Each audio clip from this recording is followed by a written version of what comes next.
Hardtails are fantastic, and they have some die-hard fans that can probably preach to you a bit about how full suspension bikes suck. Well, here's a few reasons why full suspension bikes aren't so good, and a few more why they're amazing. Got you tulips in a twist, hand up boss like communist. No, I can never ever get back all the things I missed, but I'm that man that think you got the gist. Got you tulips in a twist.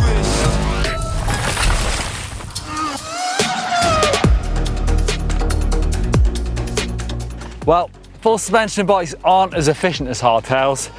Yes, on some shocks you can lock them out or even add a bit of compression dampening onto them so they don't bob around as much, but they'll never be as rigid and as efficient as a hardtail for climbing.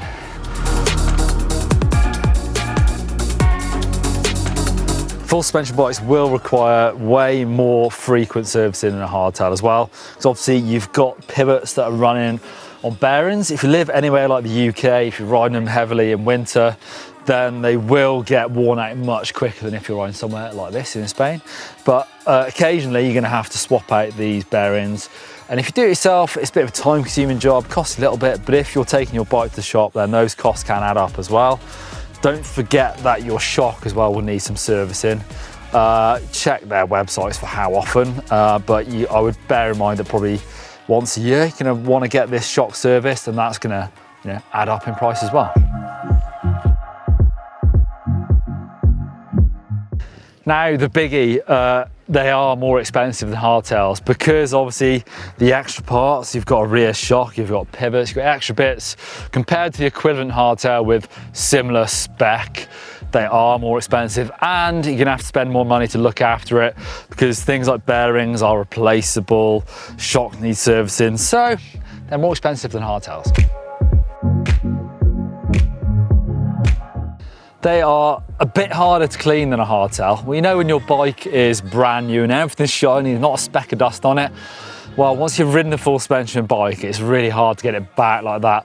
Giving it a good clean with a brush helps. Obviously taking the wheels out helps you get in a bit, but to get within the pivots and things, you have to sort of start taking the bike apart, which isn't really practical after every time you ride the bike. So it's not as easy to clean as hardtail, and I'm not sure you'll ever quite get it the same once it's been dirty.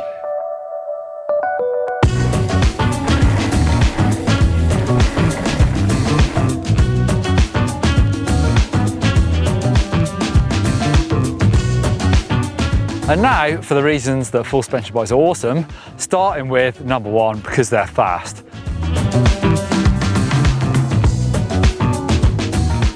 When trails get rough, like most mountain bike trails do, there's just no way that a hardtail can compete with a full suspension bike. And that's why the racers, downhill, enduro, and even cross-country races now, all pick full suspension bikes because they're faster over the rough stuff. Of course, they absorb the bumps. They're less fatiguing to ride. When it comes to riding as fast as you can, a full suspension bike is the only way to do it. You get more traction with a full suspension bike, particularly on that rear wheel. It's just in contact with the ground that much more. And that's kind of why you can go faster. It's one of the big parts of it anyway. For me, as soon as things get just a little bit rough, a hardtail's gonna be skipping around quite a lot more. So, more grip on the floor. It also means you can run your tyres softer as well because the rear wheel's moving out of the way of those bumps. With the hardtail, when you start to ride really rough stuff, you just have to go up on pressures because you'll end up pinching them or ripping a tyre. So, your tyre's on the ground more, but also you can run lower pressures, which means you're just gonna get more grip. Full suspension bikes are just really capable. I'm here at La Fenesosa bike park in Spain, and it is rough and gnarly, and I'm on my canyon tour, so it's pretty big travel, 170 mil, but I can ride anything down here. And on a hardtail, it would get really tricky really fast. And on the World Cup racing circuit as well, the downhill tracks are super rough, enduro, even cross country, pretty much all those riders now are riding those 100, 120 mil travel full suspension bikes because they need to. You can even check out some of the stuff that Rich has been riding on his cross country full suspension bike.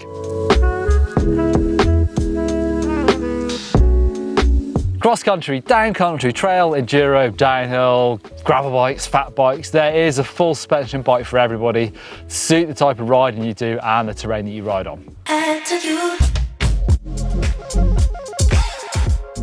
Lastly, full suspension bikes are just way more forgiving and therefore sort of confidence inspiring than a hardtail in certain situations.